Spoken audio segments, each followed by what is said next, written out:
much, Mary, and for organising the full day. It's been great.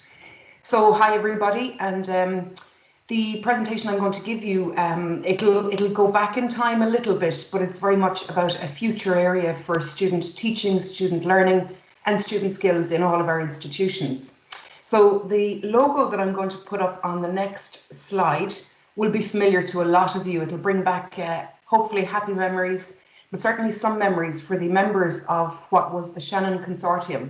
So ourselves at UL, Mary Immaculate College, and our friends now at the yet to be named new university in Limerick, Limerick Institute of Technology. So back in 2015, there was a funded project to look at the needs of students and staff, indeed, in the area of digital skills building. So capacity for the institutions to upskill, I guess, in the area of digital skills. So the team that was together at that stage included, God Almighty, I'd say some of the speakers today and certainly some of the attendees today. And our approach was simple. It was that everybody would get to take one step, take one digital step, learn one new digital skill. And we ran a series of workshops across the three institutions in 2016. So that's the history of what I'm talking about today. So in 2015-16, the All Aboard National Framework Project, which was a project between NUIG, UCD and UL, was looking at the skills that students needed in particular. So at that stage, Aoife Geraghty, Governor O'Riordan and Liz Dorr from the library at UL put together a report which is linked there in the slides. That was followed up by a Shannon Consortium survey which helped us to identify the types of skills that people felt they needed, what kinds of tools they wanted training on, and a very successful kind of roadshow took place across the institutions. The library did the student bit, so the library delivered the student digital skills piece. In 2020, we decided to resurrect that Take One Step brand, a very successful, well-known brand, and another series of digital skills workshops for students. This time, the content, excuse me, the topics were identified. Excuse me, sorry. So in the winter, the autumn of 2019, just before the lockdowns began, the first ever Irish National Digital Experience Survey was run. So the results of that survey and the skills identified by students out of the survey were what informed the topics that we ran in 2020. 2021, so this spring, we developed the programme a little bit further, and instead of the library just doing it on its own, we jumped in with our colleagues from CTL and our colleagues from the IT division in UL and came up with an enhanced programme of digital skills. So I'm going to do a name check for the most recent group. There were too many people involved over the years to name check them all, but in this instance of the digital skills at UL, we had David, who has chaired one of the sessions this morning. We had our colleague Anna-Marie Gilday, who a lot of you know as well, 4 librarians from the UL library, and then crucially for us, there were students involved in delivering some of these sessions as well.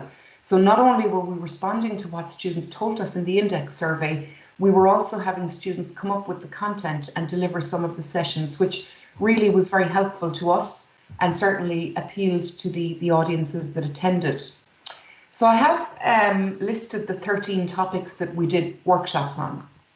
So across the top, you'll see, well, we don't have chat, I don't think, but what I wanted to ask people was, of all of the ones that you see there, what would you have sent your students to, or what would you have attended yourselves? Maybe we'll talk about it later in the discussions.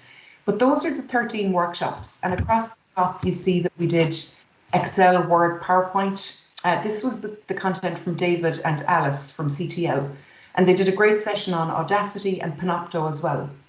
The poster session that you see advertised there on the middle row, we were conscious, as we were with Audacity, we were conscious with the poster sessions as well that we'd focus on freely available tools. So if the tools were supported in the institution, great, and things like the Microsoft Suite, Microsoft Teams, EndNote, all of those platforms are.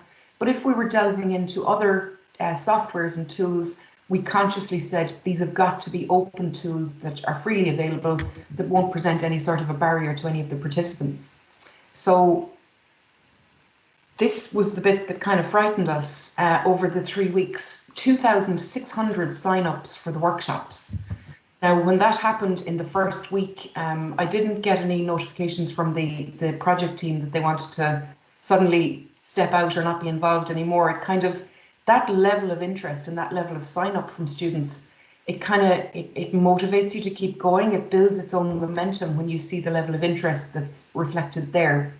The programme was open to students from Mary I as well, so we had 120 sign-ups from Mary Immaculate students. You'll note that there's almost double the number of attendees from AHSS that there are from the other faculties, and this is in part explained by the participation of the international structured PhD students. So our colleagues from Algeria who have just come to UL to undertake their PhD studies represented about 30% of the AHSS sign-ups. So that was an interesting feature. Okay, so we could play guessing games about which would be the most popular session and which ones drew the most attendance. I'll reveal it. How about we go to the next slide and show you which ones got the highest numbers. So if you look at the two at the bottom of the table first, so 7 simple steps to stay safe online, that's about digital identity and about security and passwords and good behaviour, good practices for online interaction with platforms. Having 30 students attend 3 sessions on that over the 3 weeks, you know, compared to the other numbers, it might look like, God, that's a really low turnout. But I can assure you that when you put a workshop on outside of the curriculum in weeks 4, 5 or 6, to get that level of interest from students, I'm quite happy with that.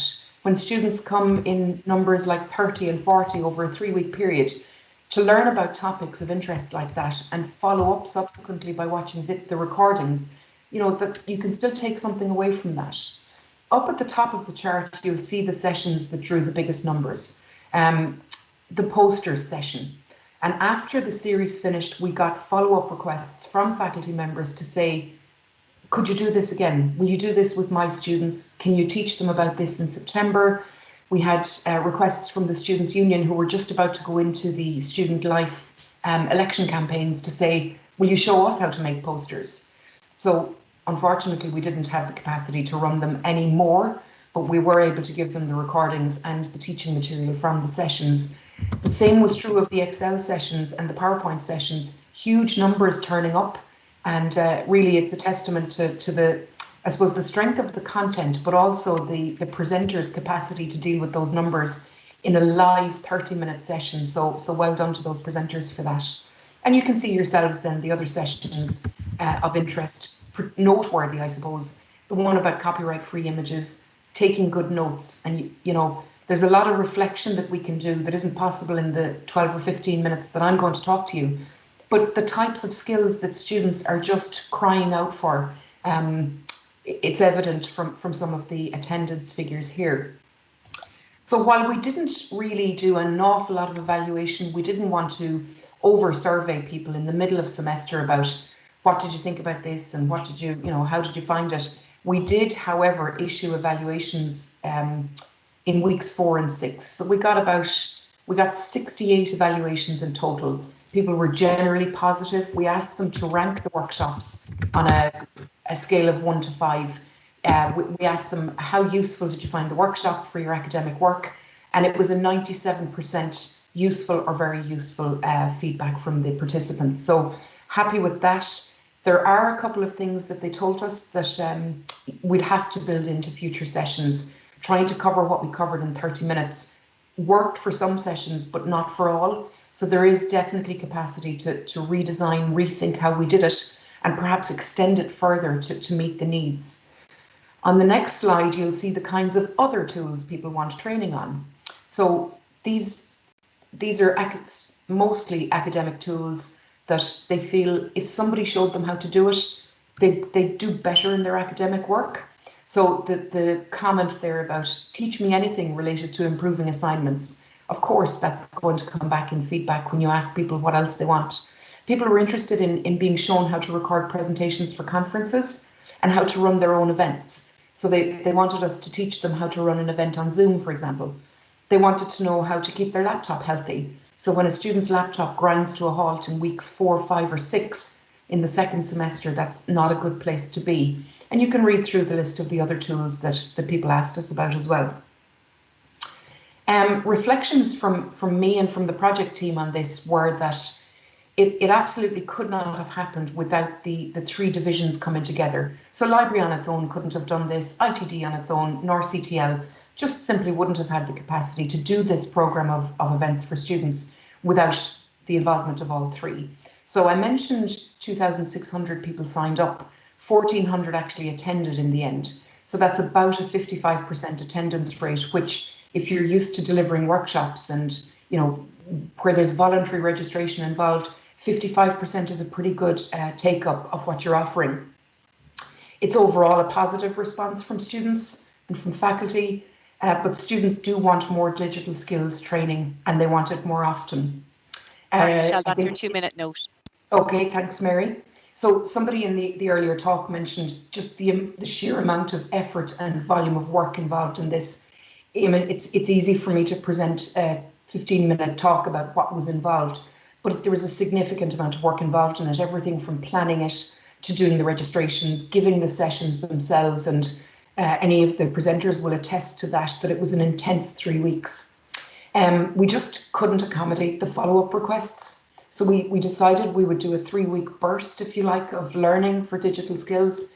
But beyond that, we simply didn't have the capacity to do any more. We did, however, make all of the learning material available openly on, there's a link there to it. And that continues to have an afterlife once the series finished. So we've invited people to use that in their own teaching. And we've also made the recordings available to everybody through Microsoft Stream. So again, a big thank you to all of the presenters involved who generously gave their time, their content and their expertise to develop student digital skills at UL and indeed at Mary I this spring. So that's it. I'll leave it there and happy to take questions now or later. Thank you so very much, Michelle, and thanks